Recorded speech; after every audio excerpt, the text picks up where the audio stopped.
Welcome to our channel. నమస్కారం. YS Jaganmohan Reddy press meet, దాని మీద ఇప్పటికి పలు విశేషణలు వచ్చినాయి. చాలామంది చాలా రకాలుగా చెప్పారు. అయినా ఇంకొకసారి సీనియర్ జర్నలిస్ట్ సత్యమూర్తి గారితో ఆయన అభిప్రాయాలు కూడా తెలుసుకునే ప్రయత్నం చేద్దాం. ఎందుకు చేస్తున్నామంటే మనకు తెలియని, ఇప్పుడు దాకా ఎవరో చెప్పని అనేక కొత్త విషయాలు తెలుసుకునే అవకాశం ఉంది ఆయన ద్వారా. ఒక సీనియర్ జర్నలిస్ట్గా వైఎస్ రాజశేఖర రెడ్డిని దగ్గర నుండి చూసిన వ్యక్తి ఆయన. అలాగే జగన్మోహన్ రెడ్డి వ్యవహార శైలిని గమనిస్తున్న వ్యక్తి. అందుకే ఆయన నుండి మరిన్ని విశేషాలు తెలుసుకునే ప్రయత్నం చేద్దాం. సార్ నమస్తే. నమస్కారం అండి. సీనియర్ జర్నలిస్ట్గా జగన్మోహన్ రెడ్డి ప్రెస్ మీట్ విన్న తర్వాత మీకు ఆ కుటుంబ చరిత్ర బాగా తెలుసు, మీరు దగ్గర నుంచి చూశారు రాజశేఖర రెడ్డిని. జగన్మోహన్ రెడ్డిని కూడా గమనిస్తూనే ఉన్నారు. ఎట్లా విశేషిస్తారు, ఎట్లా చూస్తారు? జగన్మోహన్ రెడ్డికి అతనికి నిజంగా కూడా కొంచెం మైండ్ బ్యాలెన్స్ తప్పినట్టుగా నాకైతే చాలా స్పష్టంగా అర్థమవుతున్నది. ఎందుకు అంటే జగన్మోహన్ రెడ్డి ఇప్పుడు ప్రస్తావిస్తున్నవన్నీ కూడా ముఠా కక్షలు, ముఠా తగాదాల గురించిన విషయాలు. ఆంధ్రప్రదేశ్ రాష్ట్రము అంటే ఉమ్మడి ఆంధ్రప్రదేశ్ రాష్ట్రము ఆ రోజుల్లో ముఠా కక్షలు చాలా తీవ్రంగా ఉండేవి. వాటిని దాదాపుగా చాలామంది మరచిపోయేలాగా చేశారు. నేను మరచిపోయేలాగా చేసిన వ్యక్తి చంద్రబాబు నాయుడు అంటే చాలామందికి అది అతిశయోక్తిలాగా ఉంటుంది. నేనేదో ఒక మనిషి గురించి పొగుడుతున్నట్టు ఉంటుంది కాబట్టి నేను ఆ మాట అనలేదు. కానీ వాస్తవం అదే. 10 సంవత్సరాల చంద్రబాబు నాయుడు పాలనలో, దాదాపుగా 9 సంవత్సరాల 3 నెలలు చంద్రబాబు నాయుడు పాలనలో ఫస్ట్ టర్మ్లోనే ఈ ముఠా కక్షలకి సంబంధించి చాలా నిర్ణయాలు ఆయన తీసుకున్నాడు. చాలా నిర్ణయాలు తీసుకోవటమే కాకుండా ఎక్కడైతే రాయలసీమలో ఎవరైనా ఒక తండ్రిని చంపేస్తే అతని పిల్లాడు చిన్నపిల్లాడైతే వాడిని ఆ తల్లి సాకి పెద్దవాడిని చేసి వాడు పెద్దవాడు అయిన తర్వాత అవతలోనే వేసేస్తాడు. అది వాళ్ళ కల్చర్. వాళ్ళు అదే విధంగా వాళ్ళు పిల్లల్ని పెంచేవాళ్ళు. దీన్ని అక్కడున్న ఈ రెడ్డి రాజులు, అంటే రాజులు కాదు కానీ వాళ్ళు ల్యాండ్ లార్డ్స్, పాలెగాళ్ళు, వాళ్ళు మొత్తం దీన్ని ఇదే సంస్కృతిని ఎంకరేజ్ చేసేవాళ్ళు. ఈ వీళ్ళు ఎంకరేజ్ చేసే ఈ విధానం ఇవన్నీ కూడా తెలిసిన వ్యక్తిగా చంద్రబాబు నాయుడు ఏం చేశాడు అంటే, ఇప్పుడు 2 చేతులు కలిస్తే చప్పట్లు, ఒక చేత్తో కొడితే నీకు ఎంత కొట్టినా సౌండ్ రాదు కదా. చంద్రబాబు నాయుడు ఈ చెయ్యిని తీసేశాడు. ఏం చేశాడు అంటే, ఎవరైనా వ్యక్తులు ముఠా కక్షలకి బలైపోతే ఆ పిల్లల్ని తీసుకొచ్చి ఎన్టీఆర్ స్కూల్లో చేర్చాడు. మీరు ముందు చదువుకోండి, తర్వాత మీకు తర్వాత సంగతి మీరు ఏం కావాలనేది తర్వాత చూద్దాం. ముందర చదువుకోండి, మీ అమ్మ మీద బర్డెన్ కాకుండా నేను చూస్తాను అని కన్విన్స్ చేసి తల్లిని ముందరే, నీ కొడుకు మళ్ళీ పెరిగి పెద్ద అయిన తర్వాత వాడిని చంపకుండా నేను తీసుకెళ్తున్నాను అంటే నడవదు.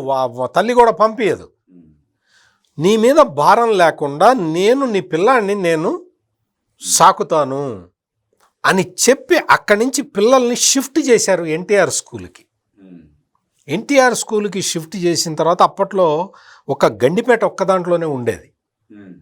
అక్కడికి షిఫ్ట్ చేసి లాడ్జింగ్, బోర్డింగు అక్కడే ఉంచి వాళ్ళ బాగోగులు చూసుకుంటూ వాళ్ళని చదివించటం మొదలు పెడితే, వాళ్ళు చదువుకి అలవాటు పడితే, వాళ్ళ ముఠా కక్షల నేపథ్యం నుంచి బయటికి వస్తే ఒక చెయ్యి తీసేసినట్టు అవుతుంది అన్న ఉద్దేశంతో చంద్రబాబు నాయుడు మొత్తం తెలుగుదేశం పార్టీకి సంబంధించిన పిల్లలు ఎవరు అంటే వాళ్ళ తండ్రిని ఎవరైనా ఫ్రాక్షన్ రాజకీయాల్లో కోల్పోతే ఆ పిల్లల్ని షిఫ్ట్ చేయటం మొదలుపెట్టాడు. అందుకని నేను ఫ్రాక్షన్ రాజకీయాలని నిర్మూలించిన వ్యక్తి చంద్రబాబు నాయుడు అని చెప్పగలుగుతున్నాను నేను. అదే వదిలేసి వాళ్ళకి ఒక 10,000, 20,000, 50,000, ₹1,00,000 చేతిలో పెట్టేసి నువ్వు కూడా నీ పిల్లాన్ని పెంచి నువ్వు తెలుగుదేశం పార్టీలోనే ఉండు, నువ్వు పగ తీర్చుకో అని చెప్పచ్చు. అది చాలా ఈజీ కూడా. చెబితే పాలిగాళ్ళకి మళ్ళీ బానిసలుగా చేసుకున్నట్టు ఉండేది. ఓ రకంగా ఈయన కూడా కుట్ర రాజకీయాలకు అలవాటు పడిన కానీ ఆ పని చెయ్యలే. అది వాస్తవంగా తెలుగుదేశం పార్టీకి నష్టం కదా. అక్కడి నుంచి పిల్లల్ని షిఫ్ట్ చేసి ఇంకో తరం వాళ్ళని తెలుగుదేశం పార్టీలో లేకుండా చేయటం కదా. అయినా సరే నో, పిల్లల్ని బాగు చేద్దాం, ముందర ఫ్రాక్షన్కి చెక్కు పెడదాం అన్న ఉద్దేశంతో చంద్రబాబు నాయుడు ఆ రోజు ఆ కార్యక్రమం చేస్తే తర్వాత ఏమైందో తెలుసా రామబ్రహ్మం గారు? చాలామంది ఎవరైతే ఆ రోజు కాంగ్రెస్ పార్టీలో ఉండి కాంగ్రెస్ పార్టీలో ముఠా తగాదాలకి బలైపోతూ ఉన్నారో మొత్తం అందరూ కూడా వాళ్ళందరూ తెలుగుదేశంలో చేరటం మొదలుపెట్టారు. ఎక్కడ మొత్తం ఫ్యాక్షన్ రాజకీయాలు ఎక్కడైనా సరే రాయలసీమ మొత్తంలో, రాయలసీమ మా పల్నాడు జిల్లా కూడా, మా పల్నాడు ప్రాంతంలో ఎక్కడైనా సరే ప్రత్యర్థి ఏ పార్టీలో ఉంటే ఆ వ్యతిరేక పార్టీలో ఇతను చేరతాడు, ఆటోమేటిక్గా చేరతాడు. అందులో ఎవరు అడగక్కర్లేదు, ఎవరు చెప్పక్కర్లేదు. అది ఫ్రాక్షన్ రాజకీయం. అటువంటిది చంద్రబాబు నాయుడు తన పార్టీలో, తెలుగుదేశం పార్టీలో చేరిన వాళ్ళందరినీ ఇతనికి టికెట్ ఇస్తే ఇతను మళ్ళీ ముఠా రాజకీయాలు చేస్తాడు అనుకుంటే, ఓడిపోయినా పర్వాలేదు అతనికి టికెట్ ఇవ్వద్దు అని చెప్పి టికెట్ ఇవ్వాల, ఫ్రాక్షన్ లీడర్లకు టికెట్ ఇవ్వాల. దాంతో కొంతకాలం ఏం జరిగింది అంటే, ఫ్రాక్షనిస్టులు తెలుగుదేశం పార్టీలోకి వెళ్తే టికెట్లు రావు అని కాంగ్రెస్లోనే కంటిన్యూ అయ్యారు. కాంగ్రెస్లోనే కంటిన్యూ అయినా సరే చంద్రబాబు నాయుడు తన సిద్ధాంతాన్ని మార్చుకోలేదు, ఫ్రాక్షనిస్టులకి టికెట్లు ఇవ్వలేదు. సీట్లు పోయినా ఓడిపోయినా సరే నా సిద్ధాంతం ఇది అని చెప్పి ఆయన చాలా స్పష్టంగా విస్పష్టంగా చెబితే ఆ రోజుల్లో మేమందరం వార్తలు రాసేవాళ్ళం. చాలా జిల్లాల్లో జిల్లా స్థాయి నాయకులు కూడా లేకుండా చేసుకుంటున్నాడు చంద్రబాబు నాయుడు అని రాసేవాళ్ళం. అయినా సరే అవన్నీ చూసి కూడా నో, ఫ్రాక్షన్ రాజకీయాలు వద్దు అని చెప్పిన వ్యక్తి ఆయన.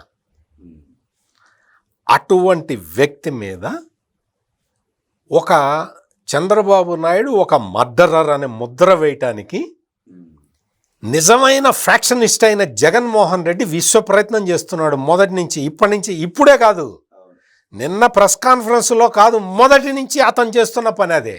వాళ్ళ తాత రాజారెడ్డి మర్డర్ విషయానికి వస్తే రాజారెడ్డిని అడ్డంగా నరికారు.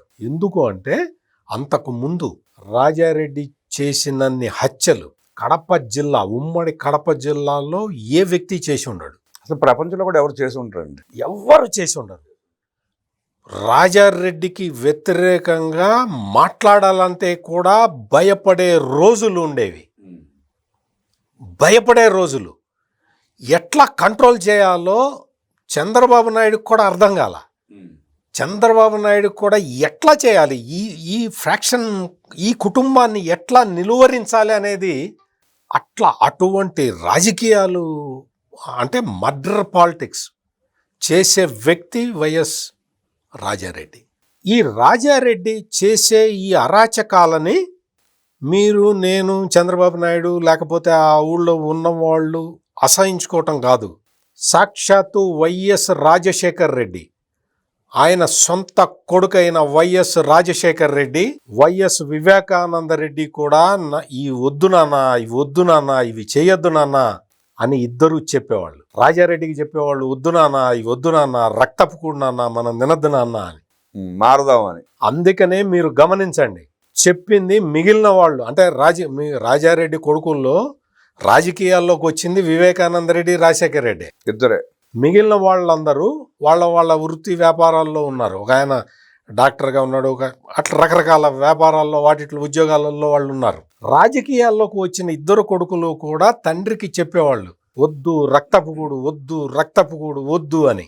రాజశేఖర్ రెడ్డి ట్రైనింగ్ వల్ల వివేకానంద రెడ్డి ఆ రక్తపు కూడు వైపు వెళ్లకుండా అతను చూడండి, అతన్ని మీరు గమనించండి. వివేకానంద రెడ్డి మొదటి నుంచి కూడా ప్రజా సమస్యలు తీర్చాలి, ప్రజలతోటి కలిసి ఉండాలి, చంపకూడదు అన్న ఉద్దేశంలోనే పెరిగాడు. మీరు చూడండి, దానికి కారణం రాజశేఖర్ రెడ్డి ఈ రక్తపు కూడు వద్దు అని చెప్పటమే కాకుండా తన తమ్ముడిని కూడా అటు తయారు చేసుకున్నాడు. దాంతో రాజారెడ్డికి ఏం చేయాలో అర్థం కాలేదు. తనకి వారసుడు కనపట్టాలా, వారసుడు లేకుండా పోతున్నాడు. అంటే మర్డర్ పాలిటిక్స్కి, తన అరాచకాలకి, తన ముఠా కక్షలకి వారసుడు లేకుండా పోతున్నాడు. ఇది అక్కడ జరిగిన మొత్తం ఆ సిచ్యుయేషన్ అట్లా ఉండేది. రాజశేఖర్ రెడ్డి హైదరాబాద్కు వచ్చేవాడు, దాదాపుగా షిఫ్ట్ అయిపోయాడు. అక్కడ రాజకీయం వెళ్ళేవాడు, పలకరించేవాడు, వచ్చేవాడు తప్ప ఆ ఎవరైతే ముఠా తగాదాలు పాల్పడతారో వాళ్ళందరినీ దూరం పెట్టాడు రాజశేఖర రెడ్డి. వాళ్ళందరికీ దూరంగా వైఎస్ వివేకానంద రెడ్డిని కూడా ఉంచాడు. మీకు ఇంకొక విషయం చెప్తా, తాత పోలికలు వచ్చినాయని చెప్పి చిన్నప్పుడే గ్రహించి జగన్మోహన్ రెడ్డిని ఆ ఛాయలకి రాకుండా చేశాడు రాజశేఖర రెడ్డి. ఆ ఛాయలకి రాకుండా చేశాడు. రాజారెడ్డి మర్డర్ జరిగిన తర్వాత, రాజారెడ్డి మర్డర్ చాలా కిరాతకంగా జరిగింది. ఆ విషయం నేను కూడా హైదరాబాద్లో ఒక రిపోర్టర్గా ఉండి నేను వాటిని డైరెక్ట్గా కవర్ చేసిన వ్యక్తిని నేను. ఆ మర్డర్ చూసిన తర్వాత రాజశేఖర్ రెడ్డి చేసిన మొట్టమొదటి పని ఏంటి అంటే తన కొడుకుని, అంటే జగన్మోహన్ రెడ్డిని ఆ సీన్ దగ్గరికి రానివ్వలేదు. మీరు కావాలంటే ఎంక్వైరీ చేసుకోండి. రానివ్వలేదు. అది నువ్వు రావడానికి వీల్లేదన్నాడు. నువ్వు ఇక్కడి నుంచి వెళ్ళిపో, నువ్వు పులివెందుల్లో ఉండడానికి వీల్లేదు, హైదరాబాద్లో ఉండడానికి వీల్లేదు అని పంపించేశాడు. చాలాసార్లు చెప్పాడు. చాలాసార్లు మా ప్రెస్ కాన్ఫరెన్సుల్లో, నేను పార్టిసిపేట్ చేసిన ప్రెస్ కాన్ఫరెన్సుల్లోనే రాజశేఖర్ రెడ్డి చాలాసార్లు చెప్పాడు, వీడికి అన్ని తాత పోలికలు వచ్చినాయి, నేను నా నెక్స్ట్ తరాన్ని నేను కాపాడుకోవాలి అంటే వాడిని ముఠా కక్షల జోలికి రాకుండా చూడాలి అని చెప్పేవాడు. అందుకనే ఇతన్ని ఏ రోజున కూడా రానివ్వలేదు. నువ్వు బెంగళూరు వెళ్ళిపో, నువ్వు ఇక్కడ ఉండడానికి వీల్లేదని చెప్పాడు. చాలామంది ఏమనుకుంటారంటే రాజశేఖర్ రెడ్డి ముఖ్యమంత్రి అయిన తర్వాత ఆ నిర్ణయం తీసుకున్నాడు అనుకుంటారు. రాజశేఖర్ రెడ్డి ముఖ్యమంత్రి కాకముందర కూడా జగన్మోహన్ రెడ్డిని ఈ ఛాయలకి రానివ్వలేదు. ఆ విషయం జగన్మోహన్ రెడ్డికి కూడా తెలుసు. రాజశేఖర్ రెడ్డి ముఖ్యమంత్రి అయిన తర్వాత స్పెసిఫిక్గా చెప్పాడు, వాడు బెంగళూరు నుంచి వస్తాడేమో, రాకుండా చేయండి, రావడానికి వీల్లేదు అని స్పెసిఫిక్ ఇన్స్ట్రక్షన్స్ ఇచ్చాడు. అంటే ఈ జగన్మోహన్ రెడ్డి మనస్తత్వం ఎట్లా ఉంటుందో మీకన్నా నాకన్నా చంద్రబాబు నాయుడు కన్నా బాగా ఎక్కువ తెలిసిన కన్న తండ్రి వైఎస్ రాజశేఖర్ రెడ్డి ఈ ముఠా కక్షల్ని మళ్ళీ కంటిన్యూ చేస్తాడు అన్న ఉద్దేశంతో జగన్మోహన్ రెడ్డిని రానివ్వలేదు. సార్, మరి రాజశేఖర రెడ్డి ముఖ్యమంత్రి కాకముందు చెన్నారెడ్డి గారు ముఖ్యమంత్రిగా ఉన్నప్పుడు ఓల్డ్ సిటీలో నర్మదం చేపించారన్న ప్రచారం జరిగింది. దాంట్లో వాస్తవం ఏంటి సార్? రాజశేఖర్ రెడ్డి తన రాజకీయం తను చేసుకున్నాడు. తనకి ఏం కావాలో ఎట్లా కావాలో అట్లా చేసుకుంటాడు తప్ప తన కొడుకుని ఇందులోకి రానివ్వలేదు. అంటే కొడుక్కి ఈ ఫ్యాక్షనిజం అలవాటు కాకూడదు, ఫ్యాక్షనిజం అలవాటు కాకూడదు. ఎందుకు అంటే జగన్మోహన్ రెడ్డి మనస్తత్వము తన తండ్రి మనస్తత్వం ఒకటే అని గ్రహించిన వ్యక్తి రాజశేఖర్ రెడ్డి. అందుకనే కొడుకుని ఎక్కడ ఇన్వాల్వ్ కాకుండా చాలా విశ్వ ప్రయత్నాలు చేశాడు. అందుకనే ఇతన్ని రానివ్వలేదు. ఇతను రాజకీయాల్లోకి వస్తే ఏం జరుగుతుందో స్పష్టంగా తెలిసిన వ్యక్తి రాజశేఖర్ రెడ్డి. అందుకనే జగన్మోహన్ రెడ్డిని రానివ్వలేదు. తన తమ్ముడిని రాజకీయాల్లోకి తెచ్చాడు తప్ప కొడుకుని రాజకీయాల్లోకి తేలా. ఈ విషయాలన్నీ రాహుల్ గాంధీకి, సోనియా గాంధీకి కూడా తెలుసు కాబట్టే అతన్ని ముఖ్యమంత్రిని చేయలేదు. రాజశేఖర రెడ్డి చనిపోయిన తర్వాత కూడా అతన్ని ముఖ్యమంత్రిని చేయలేదు. ఆ తర్వాత కూడా ఆశ్చర్యం కూడా కల్పించలేదు. ఎందుకు అంటే ఈ జగన్మోహన్ రెడ్డి ఫ్యాక్షనిస్టు, అంత తీవ్ర మనస్తత్వం, అసలు తీవ్ర మనస్తత్వము. ఈ విషయం మీకన్నా నాకన్నా బాగా తెలిసిన వ్యక్తి రాజశేఖర్ రెడ్డి. అందుకనే ఇతన్ని మొత్తం ఇక్కడ కూడా ఉంచకుండా విదేశాలకు పంపిద్దామని ప్రయత్నం చేశాడు. చాలా ప్రయత్నం చేశాడు. కానీ నేను అమ్మని చూడకుండా ఉండలేనని చెప్పి రిటర్న్ వచ్చాడు. మరి వాళ్ళ అమ్మని చూడకుండా చాలా దూరం పెట్టాడు, బయటికి పంపించేసాడు. అమ్మ మీద ప్రేమ, నాన్న మీద ప్రేమ, ఫ్యాక్షన్ మెంటాలిటీ అది. అంటే ఎందుకు చెప్తున్నానంటే అనవసరంగా రాజారెడ్డి మర్డర్ని తీసుకొచ్చి, రాజారెడ్డి మర్డర్ని అంటే ముఖ్యమంత్రిగా చంద్రబాబు నాయుడు ఉన్న టైంలో నా తాత మర్డర్ జరిగింది అని చెబుతూ ఇవన్నీ నాలాంటి వాళ్ళతోటి మాట్లాడిస్తున్న వ్యక్తి జగన్మోహన్ రెడ్డి. సార్, మీరు చాలా స్పష్టంగా నిజాలు బయట పెట్టారు. ఇవాళ ఎక్కడో వ్యాసం చదివా, భూమన కరుణాకర్ రెడ్డి గారు రాశాడు, వైఎస్ రాజారెడ్డి గాంధీ గారి కంటే అహింసావాది, ఆయనకి రక్తం చూస్తే వణుకొచ్చేది, పొరపాటును కూడా అసలు అట్లాంటివి ఒప్పుకునేవాడు కాదు, ఆయనంత మంచి మనిషి, ఆయనంత సత్ప్రవర్తన కలిగిన వ్యక్తి ఈ ప్రపంచంలో ఇంకొకటి ఉండడంటూ రాసుకొచ్చాడు ఆయన. అంటే వీళ్ళకి ఏంటి అంటే ఈ భూమన కరుణాకర్ రెడ్డి, రాజారెడ్డి వీళ్ళిద్దరికి పరిచయం ఏంటంటే జైలు పరిచయం. ఎవరన్నా మీకు ఫ్రెండ్స్ ఎవరు అని అడిగితే చిన్నప్పటి నుంచి ఒక ఊళ్ళో కలిసి పెరిగిన వాళ్ళం, అందుకని అతను నాకు ఫ్రెండ్ అని చెప్తారు. లేదు స్కూల్లో కలిసి చదువుకున్నాం, అతను నాకు ఫ్రెండ్ అని చెప్తారు. లేదు కాలేజీకి వచ్చిన తర్వాత కాలేజీలో ఇద్దరం కలిసి చదువుకున్నాం అని చెప్తారు, నా రూమ్మేట్ అంటారు. లేదు మేమిద్దరం కలిసి ఉద్యోగం చేసామంటారు. కానీ భూమన కరుణాకర్ రెడ్డి, రాజారెడ్డి వీళ్ళిద్దరూ జైల్లో కలుసుకున్నారు. జైల్లో కలిసిన స్నేహం అది. జైల్లో ఎవరుంటారు? ఖైదీలు ఉంటారు. నేరం చేసి వచ్చిన వాళ్ళు ఉంటారు కదా, అంటే వీళ్ళు కలుసుకున్నది జైల్లో కలుసుకున్న తర్వాత ఈ రాజారెడ్డి మనస్తత్వం ఆయనకి బాగా అర్థమైంది, ఈ భూమన కరుణాకర్ రెడ్డి మనస్తత్వం ఆయనకి బాగా అర్థమైంది. అందుకని ఆయన తీసుకొచ్చి రాజశేఖర రెడ్డికి పరిచయం చేశాడు, తండ్రి పరిచయం చేశాడు భూమన కరుణాకర్ రెడ్డిని కొడుక్కి. ఆ తర్వాత ఇంకా రాజారెడ్డి కోటాలోనే భూమన కరుణాకర్ రెడ్డిని చూశాడు. ఇప్పుడు కొనసాగుతున్నాడు. రాజారెడ్డి కోటాలో, తండ్రి కోటాలోనే చూశాడు. అంటే అక్కడ మనం గమనించాల్సిన విషయం ఏంటంటే, ఈ భూమన కరుణాకర్ రెడ్డి చాలా వైఎస్ రాజారెడ్డి అమాయకుడు అని ఎంత అమాయకంగా చెప్పినా నమ్మటానికి మీరు భూమన కరుణాకర్ రెడ్డి ఆర్టికల్ని తీసుకెళ్ళి ఉమ్మడి కడప జిల్లాలో ఎవరి చేత అయినా సరే చదివిచ్చి భూమన కరుణాకర్ రెడ్డి కరెక్ట్ రాశాడు అని చెప్పించండి మీరు. అంటే నేను ఇప్పటివరకు చెప్పినవన్నీ విత్డ్రా చేసుకుంటా. ఆ వ్యాసం చూస్తే జగన్ రెడ్డి కూడా నమ్మడేమో. అసలు అంత సాత్వికుడైతే రాజారెడ్డిని అంత కిరాతకంగా ఎందుకు చంపుతారు? కిరాతకంగా చంపిన వ్యక్తుల్ని నేను మంచివాడిని కాబట్టి వదిలేశాను అంటాడు ఈ జగన్మోహన్ రెడ్డి. అసలు ఇతనికి ఏమన్నా తెలుసా? ఏమన్నా మామూలుగా దాన్ని ఏదన్నా ఒక ఇదేనా ఏదన్నా సెన్స్ అనేది ఏమైనా ఉందా? తండ్రిని చంపిన వాళ్ళని ఐడెంటిఫై చేసి వాళ్ళకి శిక్ష పడేలాగా చేసుకున్నాడు వైఎస్ రాజశేఖర్ రెడ్డి. ఇద్దరు ముగ్గురు చంపేశారు సార్ ఆ రోజు. తర్వాత చంపారు. ఇది జరిగింది. ఆ తర్వాత కోర్టులో కేసు నడిచింది. కోర్టులో కేసు నడిచిన తర్వాత శిక్ష పడ్డది. 6 శిక్ష పడ్డది.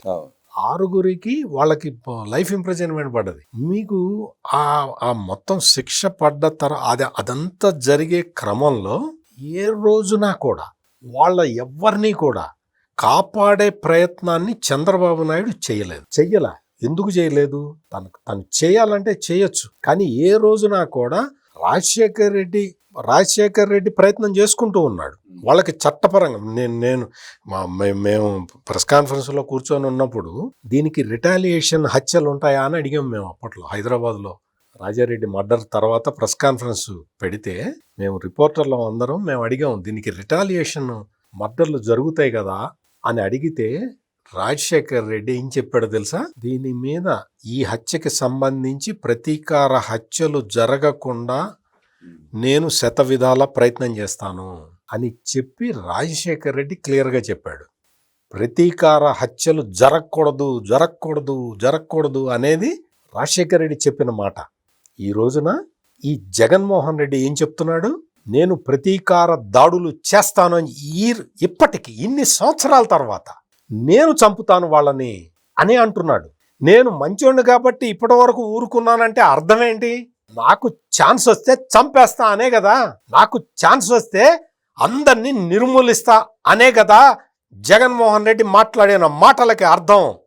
ఆ రోజు తండ్రి ఆ అవకాశాన్ని ఇవ్వలేదు. తండ్రి అంటే జగన్మోహన్ రెడ్డి తండ్రి రాజశేఖర్ రెడ్డి తన కొడుక్కి ఆ అవకాశం ఇవ్వలేదు అని ఇప్పుడు జరుగుతున్న పరిణామాలను బట్టి స్పష్టంగా అర్థమవుతుంది. జగన్మోహన్ రెడ్డి చెప్పిన మాటలను బట్టే మనం అర్థం చేసుకోవాలి. జగన్మోహన్ రెడ్డి ఈ రోజున వచ్చి మళ్ళీ తాత మర్డర్కి, అందులో ఆల్రెడీ చట్ట ప్రకారం కేసు నడిచింది, శిక్షలు పడ్డాయి. చట్ట ప్రకారం నడిచింది, శిక్షలు పడ్డాయి, ఎవరు తప్పించుకోలేకపోయారు. ఈ రోజున వచ్చి పార్థసారథి రెడ్డి అనే వ్యక్తి ఈ రాజారెడ్డి చేసిన కిరాతకాల గురించి ఒక్కొక్కటి చెబుతూ ఉంటే, అతనికి కోల్పోయిన వేళ్ళు కాళ్ళు చూపిస్తూ ఉంటే రాజారెడ్డి ఎంత కిరాతకుడు అనేది మనకు అర్థం అవుతుంది. ఇంకా అర్థం కాని వ్యక్తి ఎవరు అంటే భూమన కరుణాకర్ రెడ్డి. ఎంత కిరాతకంగా మర్డరస్ పాలిటిక్స్ చేసేవాడు రాజారెడ్డి అనేది సొంత కొడుకే వద్దన్నాడు, కాదని చెప్పాడు. పార్థసారథి రెడ్డి గారు చెప్పాడంటే ముఠా కక్షలో పార్టీ వైరాల మూలంగా చెప్పాడు అని అనుకోవచ్చు ఎవరన్నా. అసలు కాదండి, అసలు అది పొరపాటు. జగన్మోహన్ రెడ్డి అటువైపు డ్రైవ్ చేస్తూ ఉన్నాడు. జగన్మోహన్ రెడ్డి ఇది పార్టీ తగాదాలు ముఠా కక్షలు అన్న వైపు డ్రైవ్ చేస్తూ ఉన్నాడు. నిజంగా పార్టీ కక్షలు ముఠా తగాదాలు ఈ ఎంకరేజ్ చేసే వ్యక్తి అయితే ఆ రోజున సతీష్ రెడ్డి తెలుగుదేశం పార్టీలో ఉన్నాడు. ఈ రోజున ఏ పార్టీలో ఉన్నాడో చెప్పండి మీరు. జగన్ రెడ్డి పక్కనే ఉన్నాడు. ఎట్లా ఉన్నాడు? ఎట్లా ఉంటాడు? నువ్వు ఆ రోజున మా తాతని చంపింది అందరూ తెలుగుదేశం వాళ్ళు అంటున్నావు కదా. సతీష్ రెడ్డి అని స్పష్టం చేశారు వాళ్ళు, తండ్రి కొడుకులు ఇద్దరు. నువ్వు బలానా వ్యక్తి మా తాతని చంపిన వాళ్ళల్లో ఉన్నాడు అన్నావు కదా. ఆ వ్యక్తి ఎక్కడున్నాడో ఆ ఒక్క ప్రశ్నకి జగన్మోహన్ రెడ్డి సమాధానం చెప్పాలి. ఎక్కడ ఉన్నాడు? నీ పక్కనే ఉన్నాడు కదా. సరే, వీళ్ళతో పాటు నేను తులసిరెడ్డి గారు కూడా ఒక ఛానల్లో మాట్లాడితే చాలా స్పష్టంగా చెప్పాడు వీళ్ళ దుర్మార్గాలన్నీ. ఆఖరికి ఆయన్ని కూడా హత్య చేయడానికి ప్లాన్ చేశారని కూడా చెప్పాడు ఆయన. ఎన్నిసార్లు అండి తులసిరెడ్డి మీద 2 సార్లు 3 సార్లు అటాక్ జరిగింది. 2-3 సార్లు అటాక్ జరిగింది. చాలా అంటే తులసిరెడ్డి సాత్వికుడు. ఆయన మొదటి నుంచి ముఠా కక్షలకు వ్యతిరేకం. మీరు ఎప్పుడన్నా చూడండి, ముఠా కక్షలకి వ్యతిరేకంగా ఉన్న వాళ్ళు తెలుగుదేశం పార్టీలో చేరతారు. తులసిరెడ్డి కూడా తెలుగుదేశం పార్టీలో ఉండేవాడు. ఆయన జడ్పీ చైర్మన్ కూడా చేశాడు. జడ్పీ చైర్మన్ ఆయన అది తెలుగుదేశం పార్టీలో చేరి ఆయన ఇదయ్యాడు. ఆ తర్వాత ఏంటి అంటే, ఎవరైతే ఈ అప్పటి కాంగ్రెస్ అంటే రాజశేఖర రెడ్డి కాంగ్రెస్, అందులో ఎఫెక్టెడ్ పర్సన్స్ ఉంటారో, అందులో ఈ ముఠా రాజకీయాలతోటి తట్టుకోలేక విసిగిపోయిన వాళ్ళు ఉంటారో, వాళ్ళందరూ వచ్చి తెలుగుదేశంలో చేరతారు. సతీష్ రెడ్డి ఎందుకు తెలుగుదేశం పార్టీలో ఎందుకు చేరాడు? ఈ రాజశేఖర రెడ్డి దౌర్జన్యాలను రాజారెడ్డి దౌర్జన్యాలు, రాజశేఖర రెడ్డి దౌర్జన్యాలు, వీటన్నిటిని ఎదుర్కోవాలి అంటే మనకు పొలిటికల్ గా ఒక షెల్టర్ ఉండాలని చెప్పి తెలుగుదేశం పార్టీలో చేరాడు ఇదే సతీష్ రెడ్డి. సో నేను జగన్మోహన్ రెడ్డి ప్రస్తావించినట్టు రాజారెడ్డి హత్యలో పాల్గొన్నాడు ప్రథమ ముద్దాయి అనుకున్న సతీష్ రెడ్డి వాళ్ళ జగన్ రెడ్డి పక్కనే ఉన్నాడు. ఇంకోటి కూడా ప్రస్తావించాడు, వంగవీటి రంగా హత్య గురించి. వంగవీటి రంగా హత్య కేసులో ప్రధాన నిందితుడెవడు? దేవినేని నెహ్రూ. వాళ్ళ అబ్బాయి కూడా వాళ్ళు అక్కడే ఉన్నాడు, అవినాష్. దేవినేని నెహ్రూ ఏ పార్టీ ఎవరి దగ్గర చేరాడు? రాజశేఖర రెడ్డి దగ్గర చేరాడు. అవినాష్ వాళ్ళ జగన్ రెడ్డి పక్కనే ఉన్నాడు. ఆయన కొడుకు దేవినేని అవినాష్ జగన్మోహన్ రెడ్డి పక్కన ఉన్నాడు. తెలుగుదేశంలో ఉన్నారా వాళ్ళు? తెలుగుదేశంలో ఉన్నారా? నీ పక్కన ఉన్నారా? ఒకసారి చెక్ చేసుకో.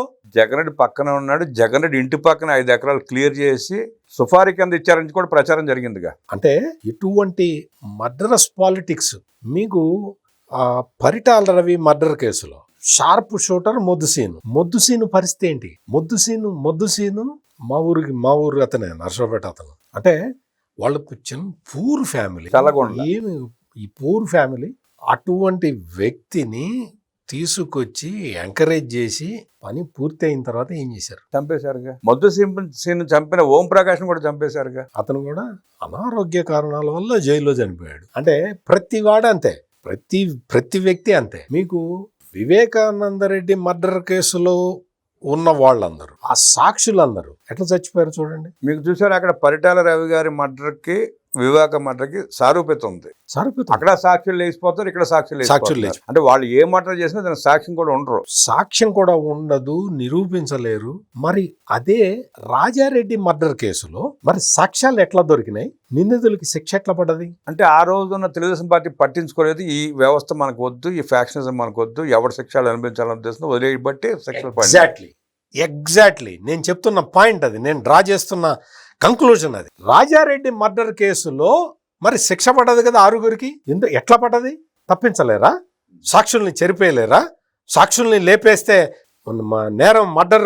నేరం ప్రూవ్ అయ్యేది కాదు కదా. ఆ మర్డర్ జరిగిన తర్వాత సుదీర్ఘకాలం చంద్రబాబు నాయుడు గారు ముఖ్యమంత్రిగా పనిచేశారు. మాఫీ చేయదలుచుకుంటే ఏది సాక్ష్యం ఉండేది కాదు, ఏమి ఉండేది కాదు కదా. మరి అట్లా ఎందుకు చేయలేదు? జగన్మోహన్ రెడ్డి తెలుసుకో, ఇవన్నీ నీకు తెలుసు. కానీ ఏంటి అంటే ఈ రోజున చంద్రబాబు నాయుడిని ఒక కిరాతకుడుగా నువ్వు ప్రూవ్ చేయటానికి నువ్వు ఆపసోపాలు పడుతున్నావు. విశ్వ ప్రయత్నం చేస్తున్నాడు, అది నమ్మే పరిస్థితి లేదు. ఎన్ని రకాలుగా నువ్వు అంటే పూడి శ్రీహరి అనే వ్యక్తితోటి ఆ మర్డర్ చంద్రబాబు నాయుడు మొత్తం నిత్యం మర్డర్లు చేస్తాడు అని ఒక పోస్ట్ ఏదో పెడితే మనం కూడా 2-3 సార్లు మాట్లాడుకున్నాం దాని గురించి. అప్పుడు అనుకున్నాం పూడి శ్రీహరి ఇట్ట పెట్టాడేంటి అని. ఈ రోజున జగన్మోహన్ రెడ్డి మాట్లాడిన మాటలు వింటే ఆ పోస్టర్ తయారు చేయించి ఇట్లా పెట్టు అని చెప్పిన వ్యక్తి జగన్మోహన్ రెడ్డి అని నమ్మాల్సిన పరిస్థితి ఏర్పడుతుంది. అంటే మర్డర్ పాలిటిక్స్ మనం ఏ యుగంలో ఉన్నాము? మనం క్వాంటమ్ కంప్యూటర్ యుగంలోకి వెళ్ళిపోతూ ఉన్నాం, ఏ టెక్నాలజీలోకి వెళ్ళిపోతూ ఉన్నాం. ఇటువంటి ఇంత పెద్ద టెక్నికల్ అడ్వాన్స్మెంట్లోకి వెళ్తున్న మనం ఇంకా ముఠా కక్షల గురించి, ముఠా రాజకీయాల గురించి, ఈ జగన్మోహన్ రెడ్డి చెప్తున్న విషయాల మీద మనం మాట్లాడుకుంటున్నామంటే నిజంగా నాకైతే సిగ్గేస్తుంది రామరమ్మంగా. వైఎస్ రాజారెడ్డి నేర చరిత్ర, జగన్మోహన్ రెడ్డి చరిత్ర, రాజశేఖర రెడ్డి వ్యవహరించిన తీరు, తెలుగుదేశం పార్టీ చంద్రబాబు నాయుడు గారు ముఖ్యమంత్రి అయిన తర్వాత రాయలసీమలో ఫ్యాక్షనిజం తగ్గించి యువతను ఎలా చదువుల వైపు మళ్లించి కత్తి పట్టాల్సిన వాడి చేత బల్పం పట్టించి ఏ రకంగా అభివృద్ధి చేశారో అనేక విషయాలు అద్భుతంగా మనకు విశ్లేషిస్తూ ప్రజలకు తెలియజేసిన సత్యమూర్తి గారికి ధన్యవాదాలు తెలియజేస్తూ నమస్కారం.